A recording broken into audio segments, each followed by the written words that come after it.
Have you ever been ashamed of your singing voice or just wish that it could be a little better so you were really proud to share your music with friends and family? By following this 5-point checklist, you'll start to really find your voice as an artist and songwriter. And I'm telling you, you're just steps away from being really proud to share your songs. In this video, I'll be teaching you the 5-point checklist to get jaw-dropping vocals, why you might be ignoring this checklist in the first place, and how beginners can get started today. When I first started out producing, I didn't have a system to create vocals I was really proud of, and because of that, I was just left feeling ashamed of how my voice sounded, but I didn't know why. What could I change? After experimenting with a lot of different techniques and by working with a lot of different professionals in the industry, I've come up with this checklist which I've used on all my artist projects, and I've always been really proud and happy with the results. The first check is something I laughed at doing when I first started because I thought it was just completely pointless. But it started to sink in when I went to go see a CrossFit competition. Yes, a CrossFit competition. Final 5 reps for Tia Claire Toomey. I have a good friend who is a CrossFit athlete, so I went to see him in a competition. In short, CrossFit is a group of the fittest people on earth competing in insanely challenging workouts. It was about an hour before the start of the event, and I saw my friend lifting weights. I said, "What are you doing, man? Like, aren't you competing in an hour?" He kind of just laughed and shrugged it off and carried on. I was nervous for him though, because here he was about to lose all his muscle power because he was doing some sets before the event even started. I'm warming up. If I don't warm up, my muscles could tense up and I risk not being able to do some of the workouts. Makes sense, right? Your vocal cords are muscles too, and they need to be warmed up. You want to know the best part? It's way easier than lifting weights.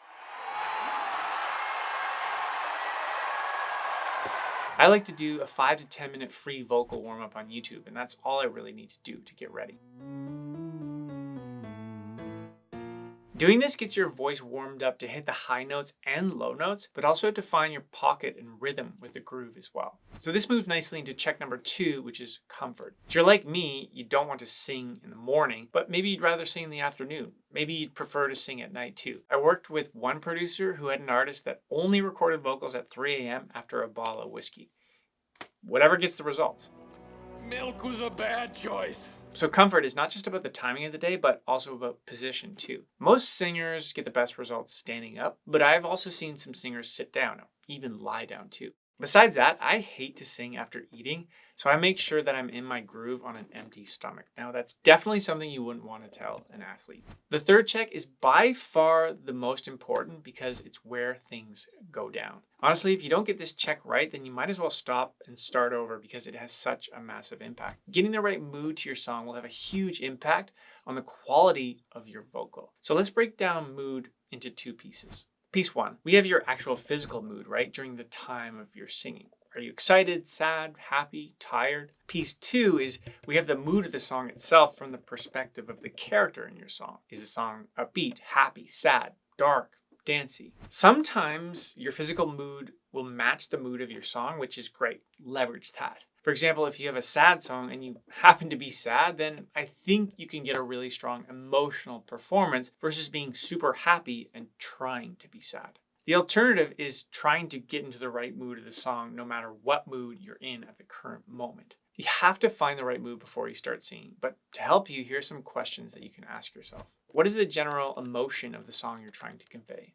Is the singer singing first person or second person? What are the different sections of the song that require different emotions? Or are there any? How can you find the color in your voice to create this emotion? You don't need to start like acting and creating a whole new voice all of a sudden, but it's important to find the emotion you want to bring to the table before you start singing. If you just go for it, well, you might actually just nail it, but you could also miss a huge opportunity to connect with the listener. I had a recent experience with this actually. I thought I could just kind of rush into singing because I was kind of prepared, so I really didn't pay much attention to check 3. After listening back though to my finished vocals, I completely missed the mark. I was just way too energetic in the chorus because I was kind of really excited about the song, but I didn't listen back to it and it didn't fit the vibe of the song. That was a real waste of time because I had to go and re-record the vocals again. So the next check was something I also thought I innately was good at because, well, after all, I am a musician, locking in the groove and timing of your vocal is going to have an enormous impact on the quality of the vocal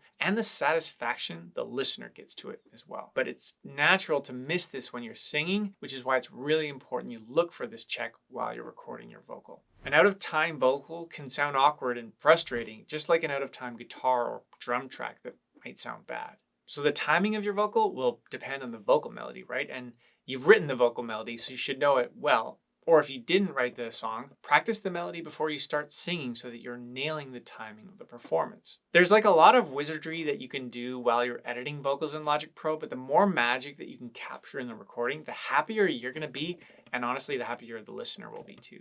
What I found out with recording my vocals like so many times is I usually am a little bit before the beat. So sometimes what I do is I shift the entire vocal back about 10 or 20 ticks. That's really not much, but just this little adjustment, I find it just sits in the pocket and sounds much better. I saw you standing there right across the room. Check number 5 brings everything together and creates a safety net for your vocal to make sure that you'll always finish with the best result. The best part about this check is Logic makes it super easy to do. It has one of the most efficient tools of any DAW to do it.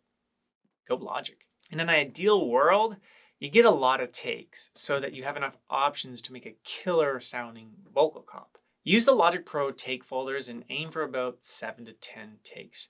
You might find that's actually too much for you and you'd rather do 3 or 4 takes, or perhaps you might even think you need more. I've noticed with my vocals, when I do 3 or 4 takes, I haven't yet found the mood or groove I'm looking for, so it requires another 5 or 10 takes, and I usually end up with about 10 or 12. When I first started producing, I would do like 30 or 40 takes thinking I was doing the right thing. However, it just made me exhausted. And no wonder why you're singing so much. But the problem there about just doing too many takes is that you can just become misguided on what the mood is. That is why check 3 about mood is so hugely important to get right. So when you're recording takes, make sure to listen back every 3rd or 4th take and ask yourself, does this sound good or are you heading in the right direction? You might find it silly sometimes to listen back to your voice because you think you know what you sound like, or it can be a bit cringy, right?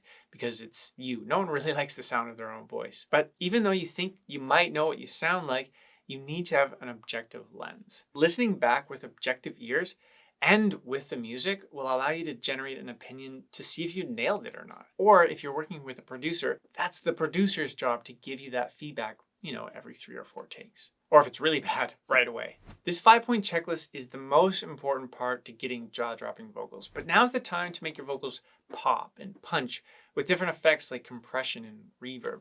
This is why you should watch this video right here, where I show you 7 easy reverb checks that all Logic Pro beginners miss.